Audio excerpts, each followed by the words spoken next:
Bonjour et bienvenue pour cette nouvelle vidéo du blog Changer aujourd'hui. Je suis Gaël, le créateur du blog. On va démarrer aujourd'hui une série de vidéos sur la mémoire. Et pour commencer, je vais vous proposer une technique passionnante, une technique extrêmement efficace, en même temps extrêmement ludique, pour apprendre de manière simple. Par exemple, un discours, les éléments clés d'un discours. Par exemple, si on est étudiant, un cours, un plan de cours, des éléments clés d'un cours, pour savoir les restituer ensuite de manière claire. Et par exemple, une série d'événements dont on aurait à se souvenir.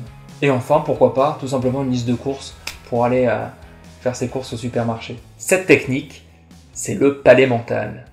On l'appelle aussi des fois la méthode des lieux ou la méthode des Loki. Alors vous en avez peut-être entendu parler sans le savoir si vous regardez la télé, si vous regardez par exemple des films ou des séries comme Sherlock Holmes. Elle a été abordée à plusieurs reprises dans ces séries, de manière romancée, pas forcément fidèle, mais les principes sont là.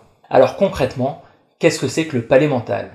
Le nom fait assez poétique comme ça, et d'ailleurs, si on en revient à l'origine supposée ou romancée en tout cas, ce serait Simonide de Créos, le poète Simonide de Créos, le poète grec antique qui en aurait été l'inventeur au 5e siècle avant Jésus-Christ. Pourquoi? Parce que dans un banquet dans lequel il intervenait, il se trouve qu'à un moment donné, pour une raison X ou Y, eh bien, il sort de ce banquet. On aurait pu dire aujourd'hui pour aller fumer une cigarette, mais il sort de ce banquet et là, il se trouve extrêmement chanceux puisque au moment où il est dehors, la salle de banquet s'effondre complètement sur les invités, de telle manière qu'ils sont non reconnaissables. Une fois le banquet effondré, la seule personne en capacité d'identifier les invités, c'est le poète Simonide de Créos.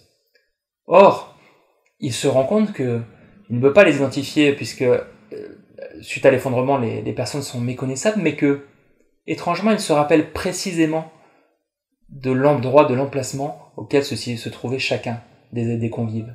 Et donc, il est capable de mettre un nom sur chaque personne et de permettre l'identification des personnes sur lesquelles le banquet s'est écroulé. Et à partir de là,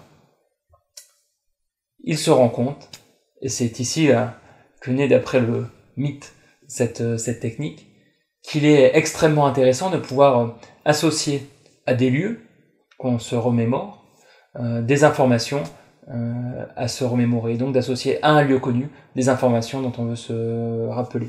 Alors cette technique du palais mental, de la méthode des lieux, elle va se décomposer en 4 étapes. La première étape, c'est de trouver un lieu, de définir un lieu.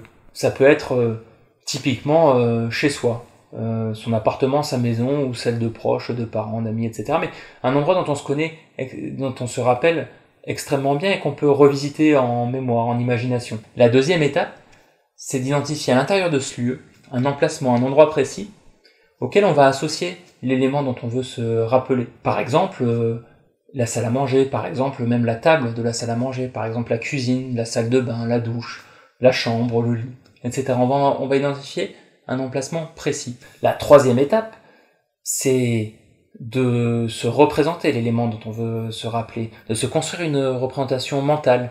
Et quand je dis représentation, ça peut être une représentation visuelle, mais qu'on va aussi enrichir de sons, de bruit, et puis même, pourquoi pas, d'odeurs, de goût, de sensations. C'est pertinent parce que le plus on crée une représentation complète qui fait appel à nos sens, le plus facile ce sera de se remémorer cet élément. Et on peut utiliser 2 types d'associations, on le verra juste après. Et la quatrième étape, c'est tout simplement de placer la représentation mentale de l'élément dont on veut se rappeler sur l'emplacement qu'on a choisi pour cet élément. Alors ça vous semble peut-être théorique, et on ira plus loin dans la prochaine vidéo, dans cette technique, pour l'explorer ensemble, mais déjà pour vous donner un avant-goût.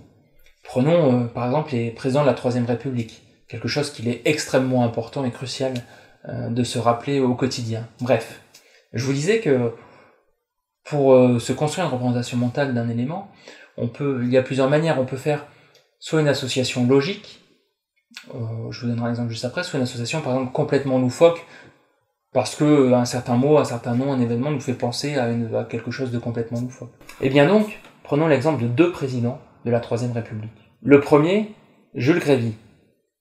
Jules Grévy, dans mon imaginaire, peut être décomposé en 2 mots déjà, Jules et Grévy. Il se trouve que Jules, pour moi, est le nom d'un chat dans ma famille. Donc je vais visualiser, me représenter un chat noir et blanc. Grévy, moi je vais le décomposer en 2 éléments. Grévy, ça me fait penser à grève en anglais une tombe, et une tombe qui serait grévy, ça me fait penser à une tombe grise. Donc pour me représenter Jules Grévy, je vais tout simplement imaginer le chat Jules en train de miauler et qui se balade sur une tombe grise.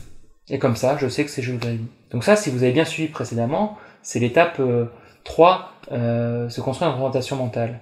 Et si je devais m'en rappeler de manière durable, eh bien je placerais par exemple Jules Grévy, donc ce chat qui marche sur une tombe grise, par exemple dans ma douche, pourquoi pas. Je me représenterai plusieurs fois Jules Grévy dans la douche, jusqu'à ce que cette image soit ancrée. Le deuxième exemple, le deuxième président de la Troisième République qu'on peut prendre, c'est Casimir Perier, Jean-Casimir Perier. Pour lui, j'aurais une association plus logique, plus immédiate. Je verrais Casimir, on a tous, en tout cas une certaine partie d'entre nous, une représentation de Casimir, ce bonhomme de dessin animé. Eh bien, je me projeterais tout simplement Casimir, en train de porter un jean, Jean Casimir, et tenant dans une main une énorme bouteille de Perrier. Jean Casimir Perier.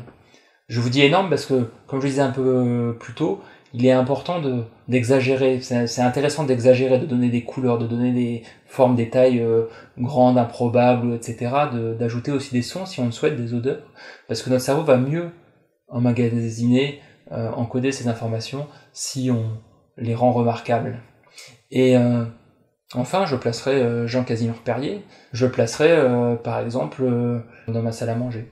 Et là aussi, je me représenterai plusieurs fois cette association jusqu'à ce qu'elle soit ancrée. Et puis enfin, je reparcourrai le chemin dans mon lieu mental. Je me reparcourrai, par exemple, si c'est chez moi, eh bien, le chemin en entrant chez moi, j'irai voir Jules Grévy dans la salle de bain, et puis je passerai dans la salle à manger où je verrai Jean-Casimir Perier sur la table. Je reparcourrai mentalement ce lieu, ce qui me permet d'ancrer ces éléments et de m'en rappeler dans l'ordre que je souhaite. Voilà, j'espère que cette vidéo vous aura intéressé, que vous voyez avec ce court avant-goût tout l'intérêt et la pertinence de cette technique, qui est extrêmement ludique, encore une fois, que je trouve personnellement très marrante, mais extrêmement efficace pour retenir des éléments, que ce soit, comme je le disais, des éléments de discours parfois très longs, que ce soit qu'en étudiant se rappeler de cours et mémoriser des cours, ou des séries d'événements divers et variés. C'est une technique que personnellement j'utilise assez régulièrement pour des choses très anodines comme une liste de courses, jusqu'à des choses beaucoup plus porteuses de sens comme des réunions de travail ou par exemple un discours dans le cadre d'un mariage. Donc si cette vidéo vous a plu, vous pouvez laisser un j'aime, me laisser un commentaire juste en dessous pour me dire ce que vous en pensez, poser vos questions, proposer aussi des suggestions pour les prochaines vidéos. Vous pouvez bien sûr vous abonner à la chaîne YouTube, et puis enfin télécharger sur Changer aujourd'hui, dont l'adresse s'affiche juste ici, mon e-book qui vous présente une technique pour ressentir, quand vous le souhaitez, des émotions positives. Je vous remercie et je vous dis à bientôt. Au revoir.